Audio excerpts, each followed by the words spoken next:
기구한 팔자를 타고 태어나는 사람이 정말 있을까요? 제 생각은 맞다입니다.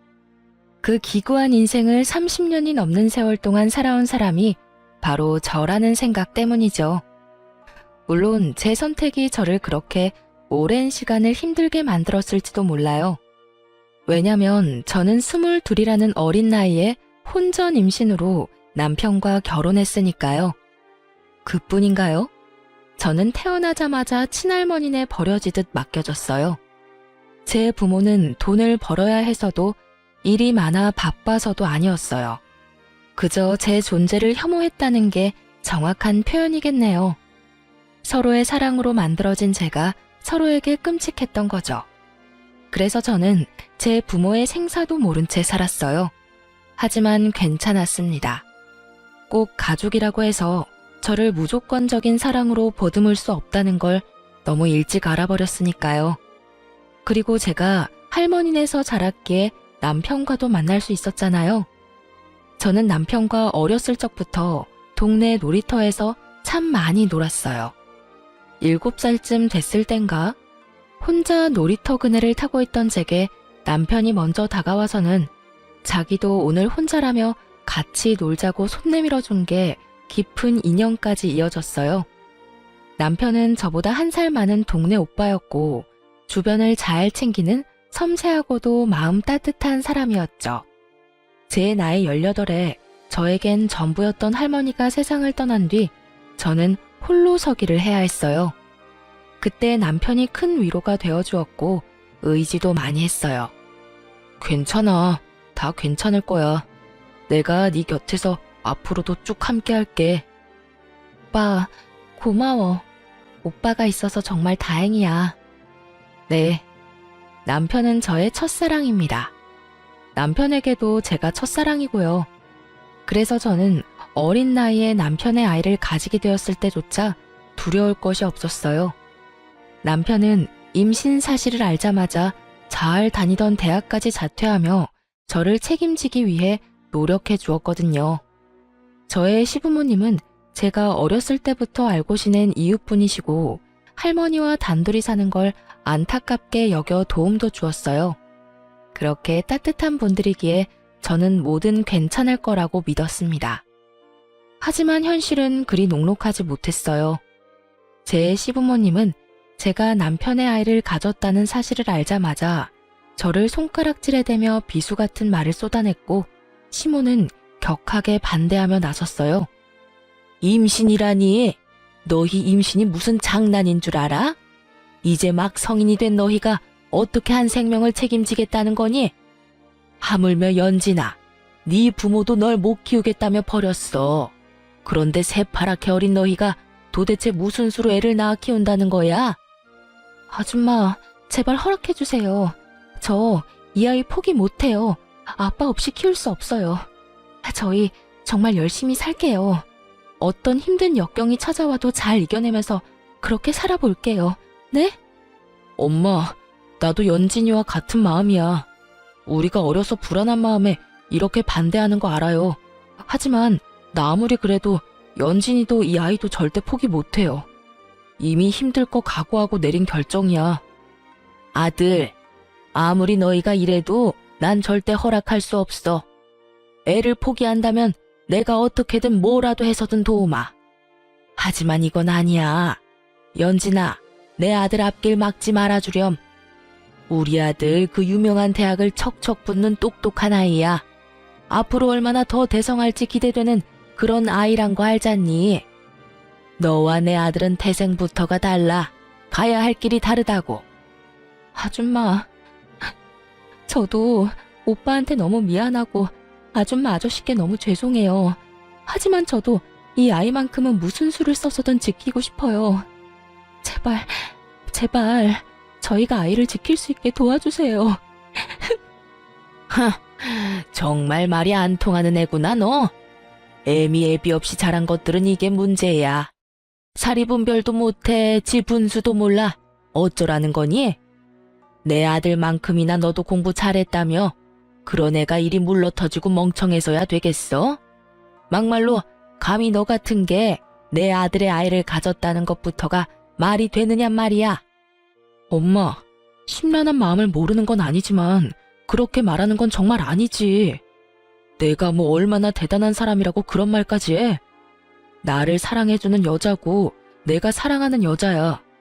우리가 아무리 나이가 어려도 서로를 위한 마음만큼은 그 누구도 함부로 말할 수 없는 거라고.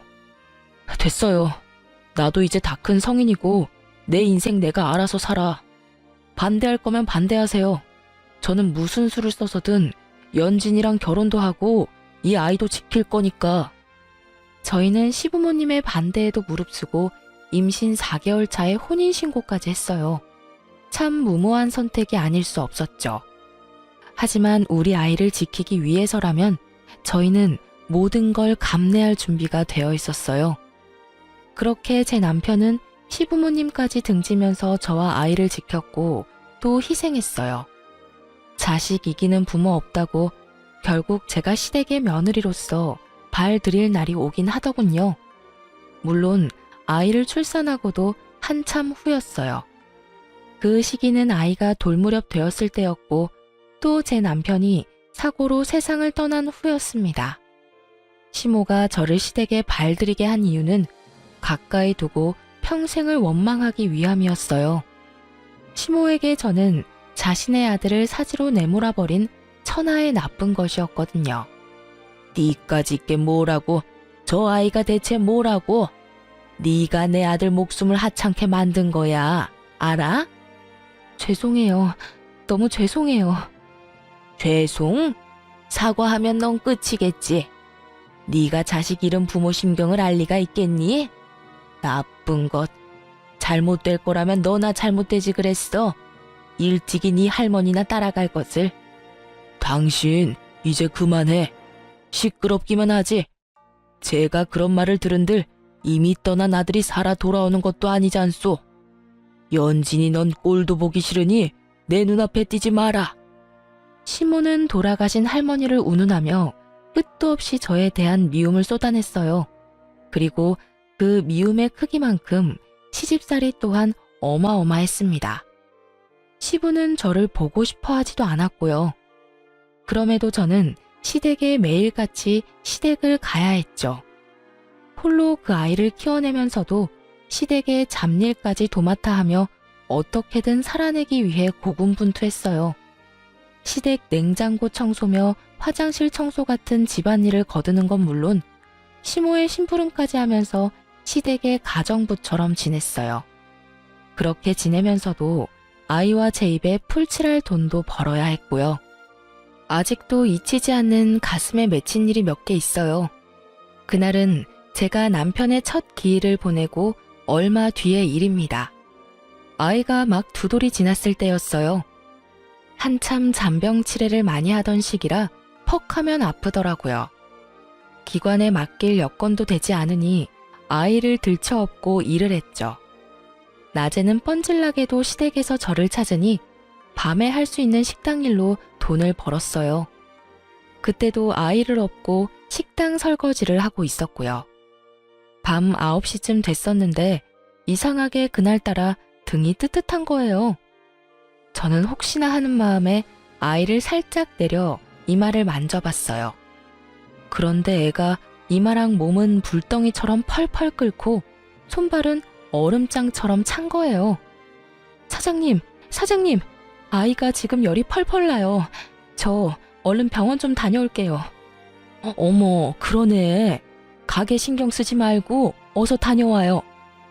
저는 사장님께 양해를 구한 뒤 그 길로 급히 응급실로 향했어요. 원래도 열에 취약한 편이라 열 경련이라도 일으킬까 어찌나 무섭던지 아이는 요로 감염에 걸렸던 거더라고요. 바보같이 먹고 사는 것만 신경 쓰느라 애가 아파가고 있던 것도 눈치 못 챘네요, 제가. 설상가상으로 며칠 입원 치료가 필요하다더라고요. 정말 싫은데 먹고 살 돈도 빠듯하니 병원비 걱정이 절로 들었어요. 그런 제 자신이 그날따라 어찌나 못나고 또 밉던지 모릅니다. 입원실에 자리가 나길 아이와 기다리며 응급실에서 수액을 맞고 있을 때 시모에게 연락이 왔어요. 그때 시각이 밤 11시가 훌쩍 넘었던 터라 의아했죠. 평소에는 그 시간에는 한참 자고 있을 때니까요. 시모가 연락한 이유는 다음날 점심때쯤 집에 손님이 오니 아침 일찍 와서 대청소도 하고 음식 준비도 하라는 거였어요. 저는 시모에게 아이가 입원해서 내일은 도울 수 없다고 말했어요. 그런데 제 말을 듣고는 시모가 난리를 쳐댔어요. 너는 도대체 애를 어떻게 키우길래 요로 감염애를 다 걸려? 그 아이 지키게 해달라고 애원할 땐 언제고 이제 태어났으니 막 키워도 된다 이거냐? 내 아들의 하나뿐인 핏줄이야. 너같이 천박한 것과는 급이 다른 아이라고. 제가 아이를 좀 더 신경 썼어야 하는데 그러지 못했나 봐요. 그래도 이맘때 아이들이 요로 감염에 간혹 걸리기도 한다고 해요. 며칠 입원해서 잘 치료받으면 금방 좋아진다고 선생님께서 그러셨어요. 그러니까 너무 걱정 마세요, 어머님. 입원했으니까 당연히 그러겠지. 내 아들도 죽여놓고 내 손주까지 잘못되면 네가 목숨 부지하고 살 수나 있을 줄 알아? 네 몸 건사하지 말고 넌 하나 남은 우리 집안 핏줄만 챙겨. 알겠니? 네, 그럼요. 어떻게 지키 나이인데요. 제가 좀 더 잘 살필게요. 저는 시모가 애가 아픈 것 때문에 야단을 친 게 처음이라 조금 당혹스러웠어요. 하지만 우리 아이에게 애정이 전혀 없지는 않았다는 생각에 기분이 나쁘지만은 않더라고요. 아니, 정확히는 그 순간 처음으로 안도감이 들었던 것 같아요. 그런데 시모는 이런 제 마음을 짓밟는 말을 이어갔고 참지 못한 저는 결혼 이후 처음으로 시모에게 화를 쏟아냈어요. 너는 하필이면 이럴 때 애를 아프게 만들어. 너가 와서 청소를 안 하면 이 넓은 집을 누가 청소하냔 말이야. 진짜 짜증나 죽겠네. 왜 너는 애 간수도 못해서 나한테까지 피해를 주니? 당장 내일인데 어쩌면 좋아 정말. 아무튼 내 인생에도 내 아들 인생에도 걸림돌밖에는 안 되는 계집애라니깐. 어머님께서 속상하신 마음 모르는 건 아니지만 제가 아프게 만든 건 아니잖아요. 그저 이 나이 때 애들이 자주 아프면서 크는 것뿐인걸요. 너 지금 내 말에 말대꾸하는 거니? 네가 정말 미쳤구나. 가뜩이나 내일 손님 맞이가 엉망이 될 판이라 성질나 죽겠는데 지금 나랑 말장난이라도 하자는 거야? 너가 애 똑바로만 잘 키워도 이런 일 없지 않니? 뭘 잘했다고 말대꾸야 말대꾸가? 예, 이게 다 네 탓이니까 애를 간호사한테 맡기든 입원실에 같이 입원해 있는 보호자한테 맡기든 요령껏 맡기고 와서 네가 다 준비해. 알겠어? 어머님, 저도 그동안은 죄스러운 마음에 어머님께서 시키는 대로 다 했지만 이번만큼은 못하겠어요.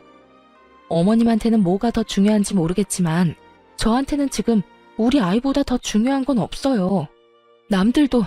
남들도 어머님처럼 굴진 않아요. 아픈 애를 남한테 맡기라는 망발은 안 한다고요. 어머님 댁이고 어머님 손님이니까 어머님께서 직접 해결하세요.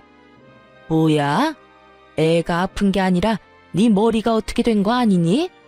그렇지 않고서야 겁대가리 없이 이렇게 함부로 입을 놀릴 리가 없지.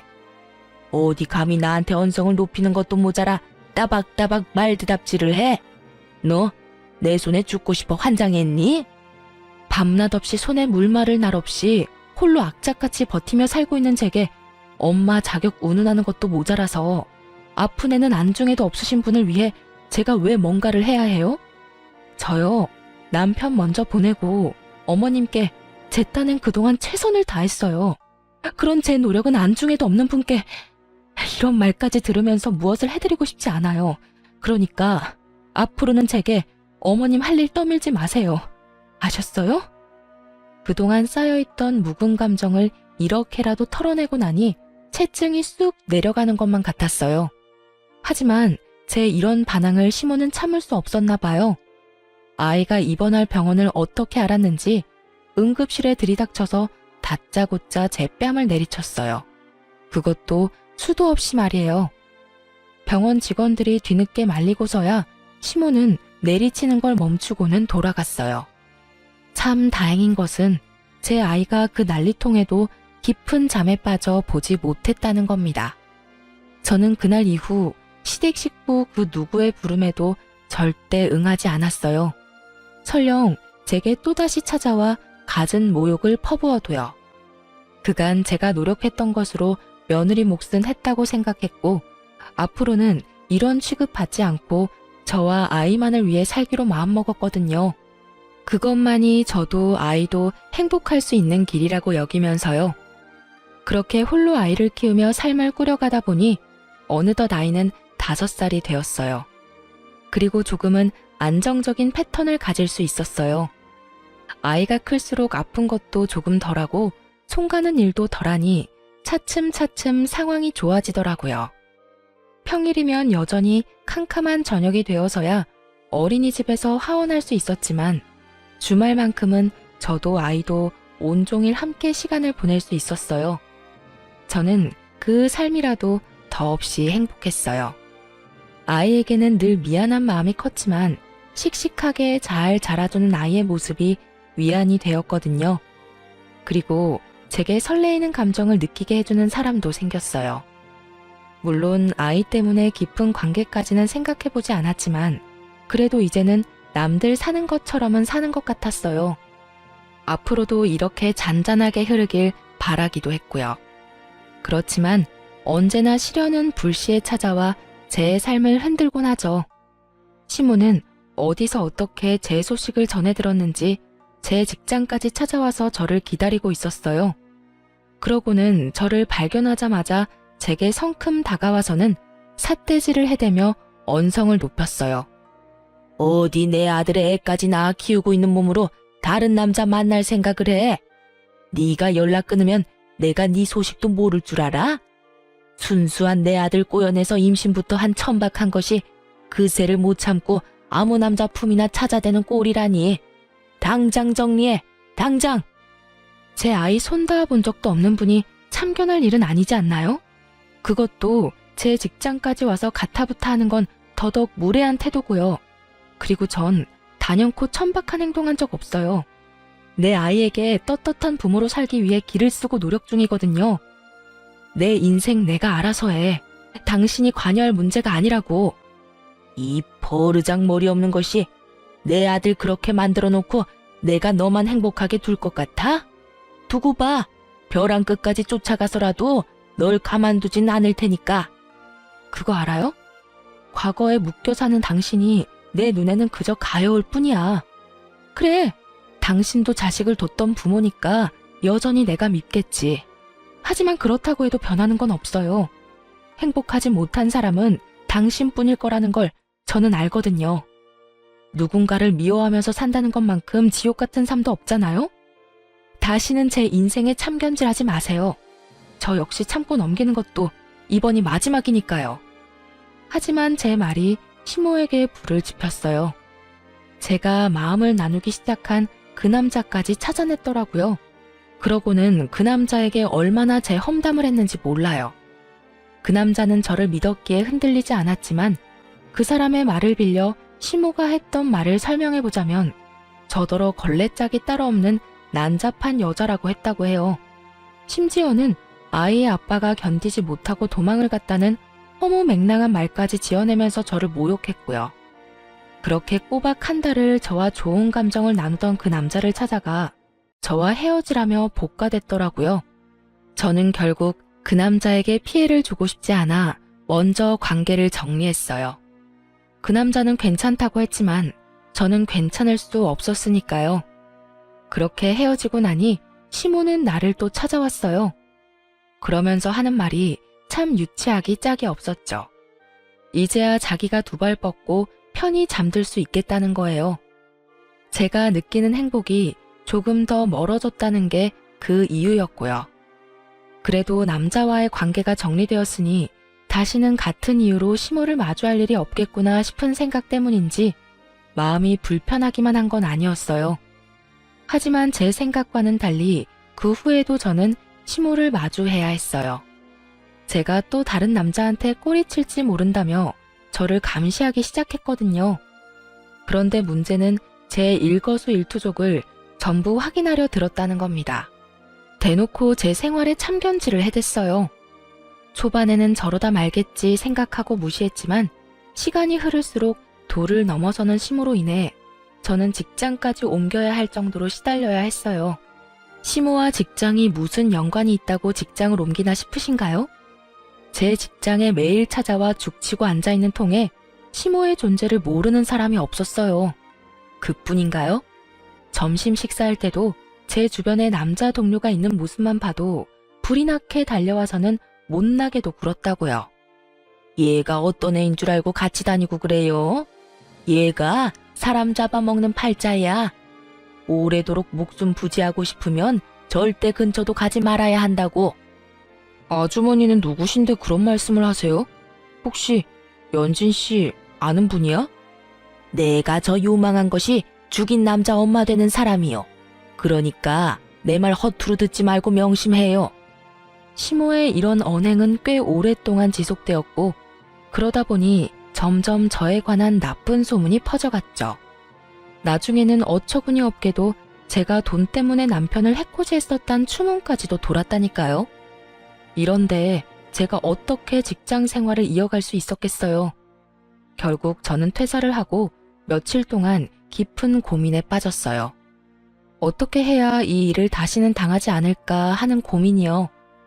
그러다 내린 결론은 그간 고생하며 한 푼 두 푼 모아놓은 돈이 있으니 조금 더 모험적으로 돈을 벌어보자는 생각이 들었고 저는 인생에 처음으로 영업을 해보기로 했어요. 동분서주하며 해야 하는 일이니까 시모가 저를 매번 따라다닐 수는 없을 테니까요. 그리고 아이가 커가면서 드는 비용도 점점 늘어나니 이번 일을 기회 삼아 더 적극적으로 살아보자 싶기도 했고요. 또 아이의 교육적인 부분도 앞으로는 더욱 신경 써야 할 부분이라고 여겼기 때문에 금전적으로나 시간적으로 뭐든 여유가 있길 바랬어요. 그래서 저는 교육 분야의 직종을 골라 제 성실함, 절실함만 믿고 도끼를 품고 일에 전념했습니다. 그 덕인지 저와 잘 맞았던 건지 저는 이전의 벌이와는 비교도 되지 않을 만큼 벌이가 좋아졌어요. 물론 시모도 이직 후 접점이 많이 사라졌고요. 하지만 그중 가장 좋았던 건 월세를 살며 전전하던 저와 아이는 영업직을 선택해 일한 지 딱 1년 만에 제 첫 집을 마련했다는 거예요. 그런데 제 소식을 어떻게 알았는지 한동안 옷깃 한 번 스친 적 없던 시모가 또다시 저를 찾았어요. 하지만 이번만큼은 특이한 부분이 있었어요. 바로 평소 저를 무시하고 또 경멸하던 말투가 아닌 세상 고분고분하고 나긋한 말투를 쓰며 저를 다 이해한다는 듯 말하더라고요. 잘 지냈니? 얼마 전에 우리 아들이 꿈에 나온 게 아니겠니? 그런데 이상하게 너희 생각이 나잖니? 그래서 얼굴이나 보자 싶어 와봤다. 저희가 이사한 곳은 어떻게 하셨어요? 그렇게 직장까지 옮기게 만들어놓고 아들이 꿈에 나와서 제 뒤라도 캐셨어요? 어머, 왜 이리 날이 서 있어? 내가 널 어떻게 하려고 찾아온 건 아니야. 직장까지 옮기게 했던 건 유감이다. 그래도 당시에는 네가 마음고생을 좀 했어도 어쨌든 결과가 좋으니 그게 다 내 덕이잖니. 그게 어떻게 어머님 덕이에요. 제가 이 악물고 뛰며 버틴 덕이죠. 찾아오신 용건이 뭔가요? 이런 시시콜콜한 이야기나 하자고 찾아오신 거 아니잖아요. 이런 시시콜콜한 이야기 하려고 온 거야. 그런데 우리 손주를 못 봐서 어쩐다니? 이번 주에 애 보고 싶으니까 데리고 한번 집으로 와라. 내 손수 차려 우리 손주 챙겨 먹이고 싶으니 말이야. 내키지 않아도 와.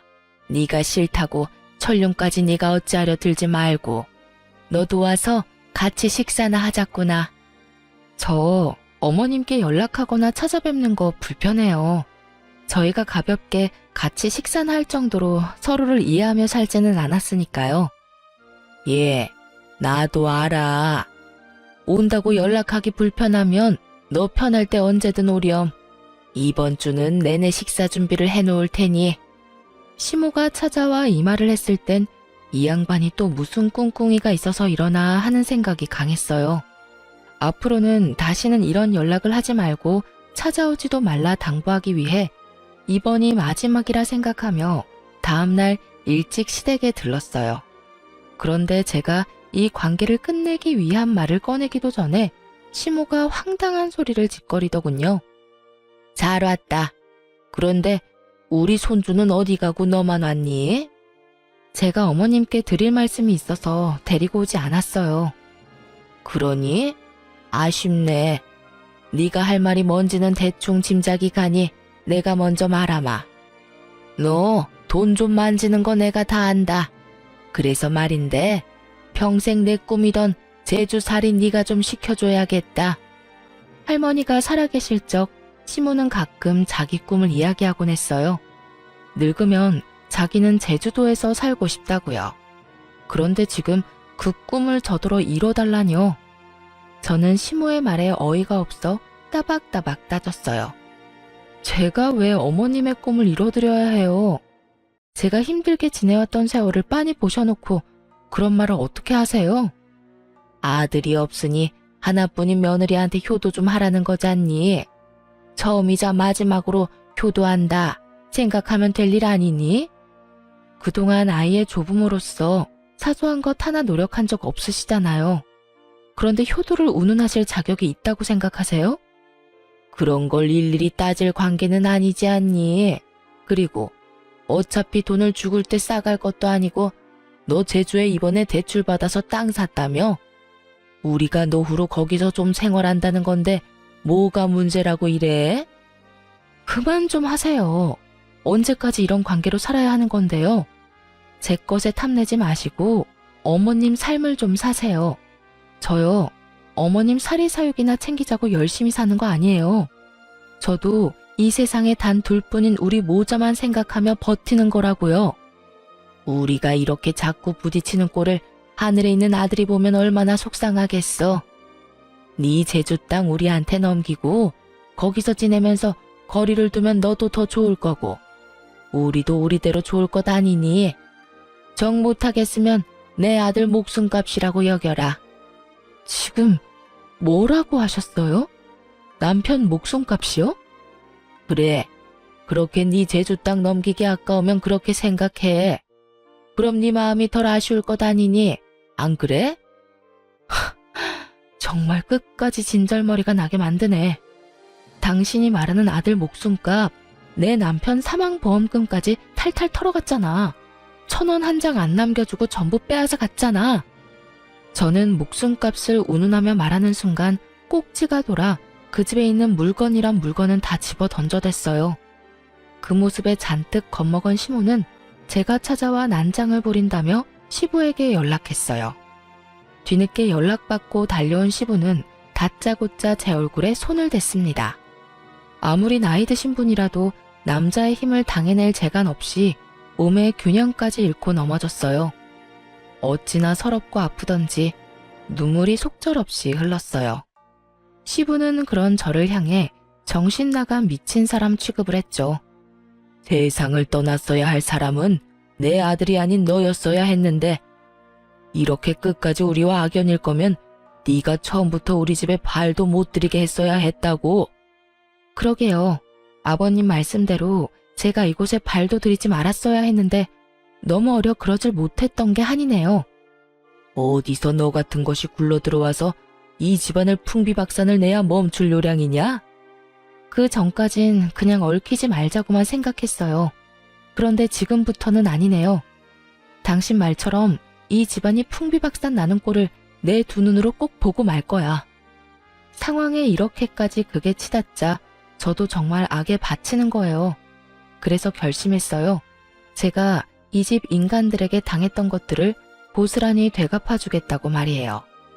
그리고 다음 날부터 저는 예전에 시모가 제 뒤를 열심히도 캔 것처럼 똑같이 시모의 뒤를 캐기 시작했어요.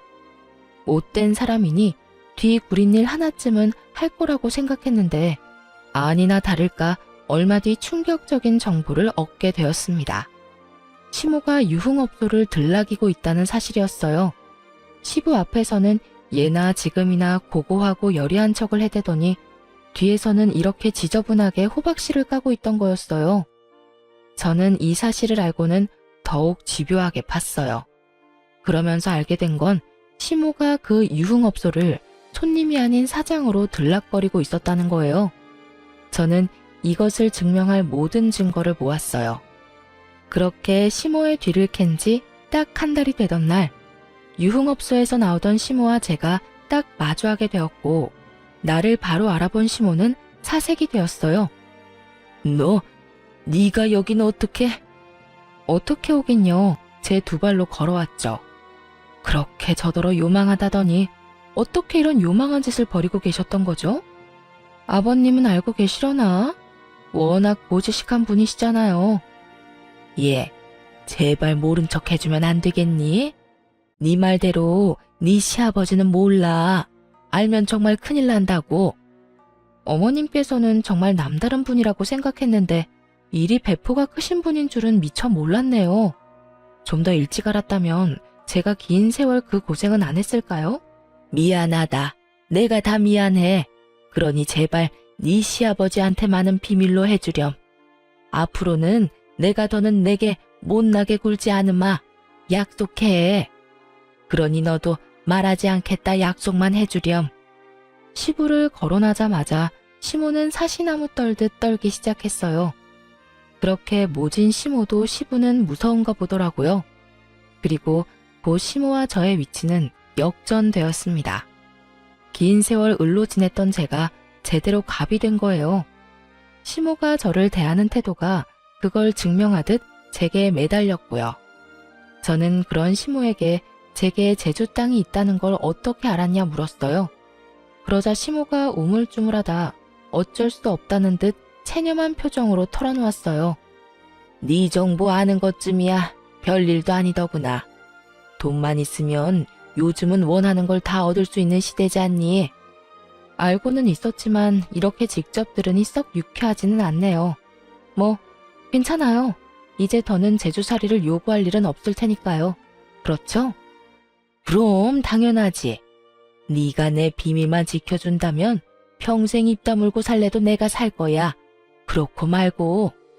그럼 그 비밀을 지켜주는 조건으로 저희 집 집안일을 좀 책임져 주셨으면 해요. 아시다시피 제가 영업에 육아에 눈코 뜰 새 없이 바쁘잖아요. 싫다고 하시면 곧장 아버님께 가고요. 누가 싫다고 하니? 좋아, 나는 너무 좋구나. 처음으로 손주 할머니 노릇에 며느리 챙기는 시어머니 노릇하는 건데 싫을 리가 없잖니? 내일부터 당장 하마. 이 비밀로 인해 시모는 시부에게 말하지 않는다는 조건으로 제가 시댁에서 잡일을 도맡아 했던 것처럼 시모도 우리 집에서 집안일을 거들었어요. 거기다 시모는 언제 어디고 제가 부르면 제깍제깍 달려오는 성의까지 보였어요. 제가 아이 픽업 시간에 일이 겹쳤을 때마저 시모는 자기가 먼저 걱정 말고 편히 일하라며 나서기까지 하더라고요. 참 양육강식이라는 게 이런 말이었구나 새삼 느꼈네요. 그제야 시모가 왜 그리도 저를 부려먹었나 이유를 알게 됐어요. 참 저를 대신에 일을 해준다는 게 이리도 편하고 좋다는 걸 몸소 느끼게 되었으니 말이에요. 그런데 그렇게 지내던 중 저는 시모에 대한 정말 큰 비밀을 알게 되었어요. 그날은 제가 월차를 쓰고 집에서 쉬는 날이었죠. 시모는 어김없이 제 집에 와서 일을 해주고 있었고요. 시모가 잠시 소파 위에 핸드폰을 두고 쓰레기를 버리러 간 사이에 전화 한 통이 걸려왔어요. 평소라면 신경도 안 쓸 텐데 그날따라 이상하게 전화벨이 거슬리더라고요. 그래서 저는 시모를 대신해 전화를 받았는데 그 통화가 판도라의 상자를 열어버린 셈이었던 거예요. 시모에게 전화를 건 사람은 다름 아닌 저와 마음을 나눴던 유일한 남자, 그 남자의 아버지였던 거예요. 당신 혹시 요즘 나 피하는 거요? 왜 이리 연락하기가 어려워? 당신 며느리와 내 아들까지 떼어내가면서 이어온 인연인데 요즘 왜 이리 소홀히 굴어요? 내가 뭐 잘못한 거요? 아니면 나한테 서운한 게 있어? 여보세요? 듣고 있어요? 저는 너무 놀란 마음에 무작정 전화를 끊어버렸어요. 그런데 딱 그 타이밍에 시모가 현관을 열고 들어오더군요. 저는 그런 시모에게 도대체 밖에서 뭘 하고 다니냐며 따져 물었어요. 하지만 시모는 갑자기 무슨 소리를 하느냐며 당황스러워 하더라고요. 그런 시모에게 전화가 왔었다고 말했고, 시모는 통화 내역을 봤는지 손을 바들바들 떨며 불안한 기색을 보이더라고요. 저는 그 모습을 놓치지 않고 사실대로 말하라고 난리를 쳐댔어요. 그러자 시모도 깊은 숨을 몰아쉬고는 입을 열었습니다. 이 남자는 그러니깐 내가 따로 만나고 있는 사람이야. 네 시아버지는 당연히 모르는 사실이고. 그것뿐만 아니잖아요. 제가 만나던 그 남자랑 연관 있는 거 다 안다고요. 그건 내가 나중에 알게 된 사실이야. 혹시라도 내 외도 사실을 네가 알게 될까 겁이 났어. 그래서 나도 어쩔 수가 없었다는 말이야. 하필이면 어머님께서 외도를 하고 있었는데 그 남자가 저와 마음을 나눴던 그 남자의 아버지였다고요? 그래서 어머님의 그 난잡한 사랑을 지키기 위해 저에 대한 갖은 험담을 쏟아내면서까지 갈라놓으려고 했고요. 그래, 외도도 내가 하면 로맨스인 것 아니겠니? 너도 어떤 남자인지 그의 아들을 경험했으니 알 것 아니니? 아들은 아버지를 보고 배우는 거잖니? 그런 다정한 사람을 나라고 어떻게 포기했겠어? 어차피 넌 어린아이가 있으니 포기하기 쉽잖아. 난 하나뿐인 내 아들도 떠나버린 후라 기댈 곳이 필요했을 뿐이야. 저는 그제야 시모가 저와 마음을 나눴던 그 남자를 한 달 꼬박 괴롭혔던 이유를 알게 되었어요. 시모가 이리도 난잡하고 지저분한 사람이라는 걸 이렇게까지 모든 사실을 알게 되고서야 몸소 느꼈네요. 저는 그동안은 느끼지 못했던 배신감마저 들었어요. 저는 시모의 비밀을 빌미로 시모와 같은 짓을 하지 않기로 마음 먹었어요. 그 길로 저는 시부에게로 향했습니다.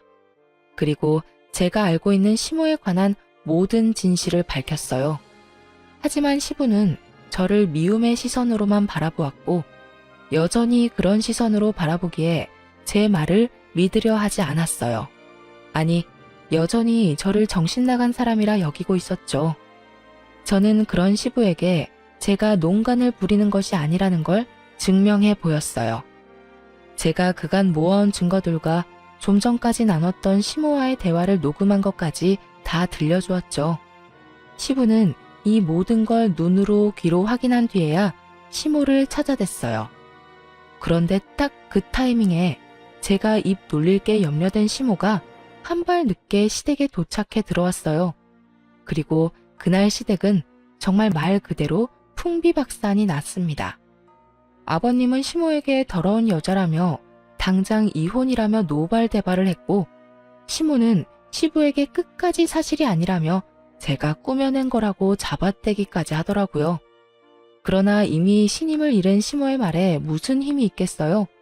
결국 시부는 시모를 상대로 이혼 소송을 걸었어요. 시모는 며칠을 제게 찾아와서는 말도 안 되는 부탁을 자꾸 했어요. 제발 네 시아버지한테 가서 네가 거짓으로 만들어낸 거라고 한 번만 말해주렴. 응?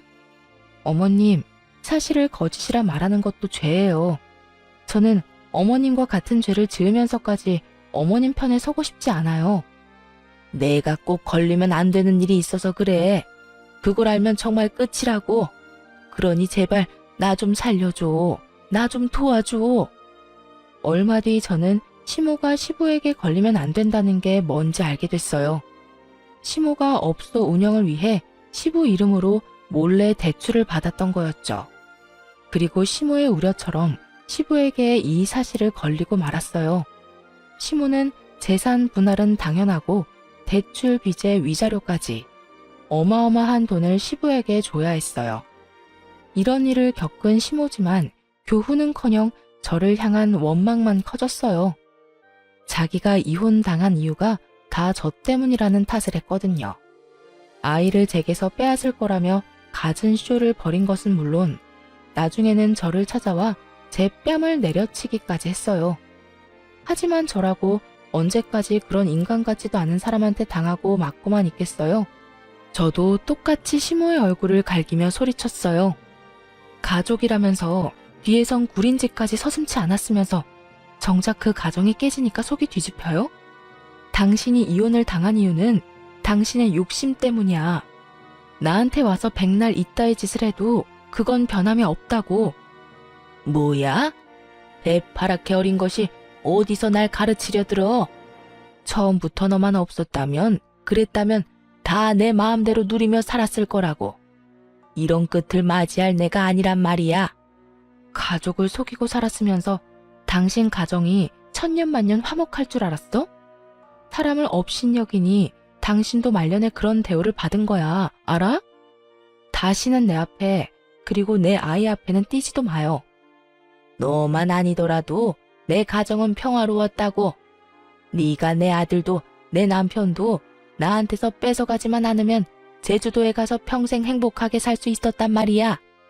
당신에게 행복한 결말이 있을 리가 없잖아. 아무리 하늘을 가리려고 한들 가려지는 건 아니니까. 시모는 분노를 참지 못하고 제 머리채를 잡아 흔들어댔어요. 저 역시 질세라 시모의 머리채를 잡고 놓아주지 않았죠. 손에 머리카락이 한 움큼이나 뽑힐 때까지 말이에요. 하지만 시모는 제게 더는 아쉬운 소리 따위 안 한다며 남편에게 이혼당해도 자기는 내연남이 있으니 상관없다며 당당하게 돌아가더군요. 그런데 얼마 못 가 저를 또 찾아왔죠. 그 이유는 내연남에게 이별 통보를 받았기 때문이었고요. 제가 저와 연인이 될 뻔한 그 남자에게 연락해 우리가 이루어지지 못했던 그 이유에 대해 말했어요. 제 시모가 내연녀라는 사실도 자기들의 사랑을 위해 우리가 그런 끝을 맞게 됐다는 것도요. 그러자 시모의 내연남이 자기 가정까지 큰 피해를 볼까 무서워 황급히 시모와의 관계를 정리했던 거예요. 거기다 제 말처럼 하늘이 나섰던 건지 얼마 뒤 시모가 운영하던 유흥업소에서 한바탕 소동이 났어요. 시모가 시부에게 위자료와 대출빚을 갚는 것 때문에 자금이 없어 직원들에게 월급을 제대로 주지 않았던 게 화근이었어요. 결국 시모는 악덕이라는 꼬리표만 달린 채 폐업까지 하게 되었어요. 그제야 아쉬운 게 많아졌던 걸까요? 다시는 안 볼 사이처럼 머리채까지 잡아놓고 목숨을 잃은 아들을 생각해서라도 자기를 좀 잘 살펴주면 안 되겠냐며 구걸하는 거예요. 정말 애처롭게도 매달리는 꼴이 추접해 보일 정도로요. 내 남편도 엄마인 당신을 돕는 걸 원하지 않을 거야. 스스로 깨우치고 이겨내고 속죄하면서 그렇게 벽에 부딪힌 채로 살아봐. 내 아들은 그리 매정한 아이가 아니야. 분명 네가 나를 거두길 바랄 거라고. 제발 나를 좀 도와주렴. 나도 내 앞가림은 하마. 아주 잠깐이라도 좋아. 네가 사놓은 제주 땅에서 지낼 수만 있게 해주렴. 내가 월세는 다달이 내마. 공짜로 지내겠다는 것도 아니잖니. 네 눈앞에도 보이지 않을 거야. 평생 거기서 살다 거기서 생을 마치마. 당신이 뭔데 내 땅에서 지낼 생각을 해. 그것부터가 당신은 그런 거야. 결국 내 덕을 보며 당신이 원하는 꿈을 이뤄보겠다는 속내잖아. 나도 제발 부탁이니 당신은 당신 알아서 살아. 내가 실언했어. 제주 땅이 아니라 네 집에 있는 방 한 켠만이라도 좋으니 내치지 말아주렴. 집안일은 다 내가 하마. 원 없이 부려먹어도 좋아. 잠만 잘 수 있게 해주렴. 제발. 당신한테 내줄 방 따위 없어. 한 번만 더 찾아오면 신고할 줄 알아? 제발. 이제 우리 악연은 오늘이 마지막이길 바래. 시모는 자기 목구멍이 포도청이니 제가 오지 말라고 신고하겠다 말해도 끈질기게도 매달리며 하루가 멀다 하고 찾아왔어요. 거기다 제가 그렇게도 매정하게 했으니 못된 그 성정이 가만히 받아들일 리 없었죠. 또다시 못된 행동을 일삼아댔어요. 제가 망하는 꼴을 보고 말겠다며 제 직장에 아이가 다니는 기관까지 찾아가서는 제 전 직장에서 했던 짓을 또 해댔죠. 말도 안 되는 말들로 저뿐만 아니라 아이에게까지 피해를 입혔고 친구들이 수군대는 걸 견디지 못해 아이가 불안증까지 생기고 말았어요. 아이에게까지 해를 준 건 절대 용납할 수 없었기에 저는 시모를 상대로 고소했어요. 이걸 그냥 두면 앞으로 또 이러지 않으리란 법도 없잖아요. 시모는 법적 조치를 취하고서야 겁을 먹더라고요. 네 눈앞에서 완전히 사라질게. 그러니 제발 선처해주렴. 내가 돈도 없고 집도 없는 와중에 처벌까지 받을 수는 없잖니. 내가 그동안 너를 우습게 여겼어. 사실이다. 하지만 이번만큼은 진심이야. 선처만 해주면 죽은 듯 살겠다. 약속하마. 내 아이에게까지 해를 입혀놓고 뭐? 선처? 마음 같아선 골방에 가두고 평생 못 나오게 하고 싶은 심정이야. 당신이 그간 내게 했던 만행들까지 어디 한번 제대로 죗값 치러봐. 시모는 자기 코가 석자라는 걸 느꼈는지 나중에는 제 아이에게까지 무릎 꿇고는 할머니가 잘못했다며 용서해달라고 빌었어요. 하지만 그런다고 잘못이 사라지나요? 저는 끝까지 봐줄 생각은 없었어요. 저는 모진 일을 당해도 제 아이만큼은 그러지 않길 바랬는데 이런 제 바람을 짓밟은 시모가 제발 감옥에서 썩길 바랄 뿐이었으니까요. 저는 끝까지 선처해주지 않았고 결국 시모는 몇 년치의 죗값을 그제야 제대로 처벌받게 되었습니다. 참 숨 쉴 틈 없는 모진 날의 연속이었어요. 지금 생각해보면 어떻게 그 모든 날을 버티며 이만큼 살아왔을까 신기하기도 해요. 아이와 함께 남편을 따라 이 세상을 등지면 어떨까 하는 생각이 들 정도로 힘든 날이 많았으니까요. 하지만 시댁과의 악연에 종지부를 찍은 후 2년이라는 시간이 더 흘렀네요. 저만큼이나 힘들었을 제 아이가 잘 버텨준 것이 너무도 감사하고 여전히 씩씩하고 단단하게 자라주고 있는 것이 대견하다고 느껴져요.